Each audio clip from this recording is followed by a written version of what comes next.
ঈদের দিন প্রত্যেকের বাসায় স্পেশাল স্পেশাল রান্না হয়। এটা হচ্ছে দুধ সেমাই অ্যান্ড এটাও সেমাই, বাট এটা হচ্ছে ড্রাই সেমাই।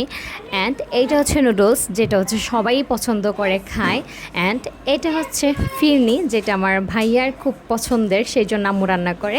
অ্যান্ড এটা হচ্ছে চটপটি, যেটা আমার খুব পছন্দের। অ্যান্ড এগুলো হচ্ছে ফুচকা, যা আমরা হচ্ছে চটপটি দিয়ে খাবো। অ্যান্ড এগুলো হচ্ছে ফুচকার বাকি আয়োজন। ঈদের দিন সকালবেলা হচ্ছে আম্মু সবার পছন্দ মতো যে যেটা পছন্দ করে ওইটাই রান্না করার চেষ্টা করে।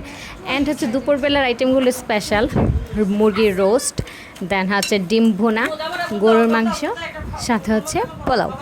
এই সিম্পল আর কি, মানে সবাই মোটামুটি যা খায় তাই আর কি। বাট হচ্ছে আমাদের ঘরে এইটা একটু মেনটেন করে যে যে যেটা খাইতে পছন্দ করে ওইটাই বেশি হচ্ছে রান্না করা হয়। অ্যান্ড শুকনা যে ড্রাই সময়টা ওইটা আমি খুব পছন্দ করি, চটপটি পছন্দ করি খুব। ভাইয়ারা হচ্ছে ফিরনিটা পছন্দ করে। এই হচ্ছে আমাদের সিম্পল ঈদ, সবার মতো করেই নর্মালভাবে কাটে। আপনাদের ঈদ কেমন কাটলো এবং কে কী রান্না করেছেন অবশ্যই অবশ্যই কমেন্টে জানাবেন।